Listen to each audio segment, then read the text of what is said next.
இப்போ அணுவுடைய கேள்வி என்ன அப்படின்னா, செக்ஸ் பண்ணினே இருக்கிறாங்க. திடீர்னு கேப் விடுறாங்க. மறுபடியும் அந்த செக்ஸ் பண்ண தோணும்போது, அவங்களுக்கு செக்ஸ் பண்ண ஃபர்ஸ்ட்டு ஆரம்பத்துல இருந்த உணர்ச்சி அப்படியே கன்டினியூட்டியா இருக்குமா? இல்ல இடையில கேப் விடுறதால டக்குன்னு டவுன் ஆயிடுமா? அப்படின்னு தான் கேள்வி. ஏன்னா அந்த வயதானவர் அதான் கேட்டிருக்காரு. நல்லா பண்ணின்னு இருந்தேன். திடீர்னு எனக்கு வயசு இடையில பிரச்சனை, குடும்ப பிரச்சனை.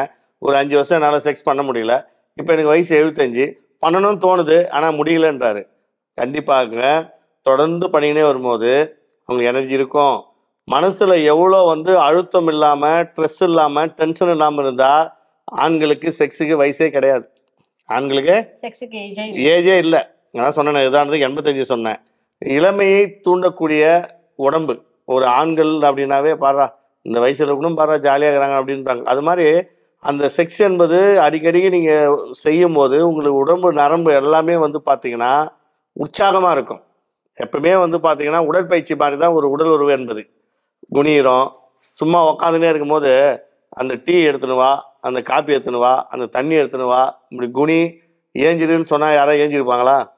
ஏஞ்சிருக்கவே மாட்டாங்க. ஆனா, செக்ஸ் பண்ணும்போது மட்டும் பாருங்க, மனைவி கால பிடிக்கிறதுனாவோ, கைய பிடிக்கிறதுனாவோ, குனியிறதுனாவோ, நிமிர்றதுனாவோ, கட்டில்ல போட்டு பெரட்டுறதுனாவோ, உருட்டுறதுனாவோ இதெல்லாம் பண்றாங்க. இதெல்லாம் ஒரு உடற்பயிற்சி மாரி தான். நல்லா குனிவாரு, நல்லா நிமிருவாரு, ஏஞ்சிருப்பாரு, எல்லாம் பண்ணுவாரு. ரொம்ப வந்து செக்ஸ் பண்ணும்போது நல்லா உராய்வு ஏற்படுற அளவுக்கு முட்டி போட்டு நல்லா செய்வாரு. அவங்க இவங்க மேலேயே, இவங்க அவங்க மேலேயும் இதெல்லாம் ஒரு உடற்பயிற்சி மாரி தான். அப்ப ஒரு உடற்பயிற்சி மாரி செய்யும்போது, ஒரு மனுஷனுக்கு ஆரோக்கியம் கிடைக்கும். அந்த உடற்பயிற்சி நின்னு போச்சுன்னா என்ன ஆகும்? ஆரோக்கியம் போயிடும். இப்ப 5 வருஷம் கேப்ல அவர் உடற்பயிற்சி செய்யல. அந்த உடற்பயிற்சி செய்யலன்னும்போது அவருக்கு என்னாச்சு? உடம்பு சோர்ந்து போச்சு. சோர்ந்து போச்சு. சோர்ந்து போனதால என்ன ஆகுது? எனர்ஜி போயிடுச்சு. எனர்ஜினால செக்ஸ் பண்ண முடியல. பெரியவரே 75 வயசுலாம் வயசே கிடையாது. மனசுல ஆசை இருந்தா நீ இளைஞன் தான். நீ இளைஞர் தான். நீ எவ்வளோ நேரம் வேணாலும் பண்ணலாம். எத்தனை முறை வேணாலும் பண்ணலாம். மனசுல வந்து அந்த அழுத்தம் இருக்கக்கூடாது. மன அழுத்தம்னு சொல்லுவாங்க. ஃபீலிங்ஸ். அது வரக்கூடாது. இப்ப குடும்பத்துல நெறைய பேர் வந்து பார்த்தீங்கன்னா, திருமணமானவுடனே மனைவி கூட இருக்கிறவங்களும் இருக்காங்க. சில பேர் மனைவி வெளிநாட்டுக்கு போயிடுவாங்க. கணவனை விட்டுட்டு 2 வருஷம், 3 வருஷம் வெளிநாட்டுக்கு போயிடுவாங்க. படிப்பு விஷயமோ, இல்ல ஏதோ குடும்ப விஷயமோ போயிடுவாங்க. ஒரு சிலர் கணவன் பிடிக்கலைன்றது டைவர்ஸ் கேட்டு டைவர்ஸ் வாங்கிட்டு போயிடுவாங்க. சில பெண்கள், சில கணவன்மார்களுக்கு மனைவிக்கு ஏதோ ஒரு விபத்தோ, இல்ல ஏதோ ஒரு சூழ்நிலையோ, உடம்பு சரியில்லையோ இறந்துடுவாங்க.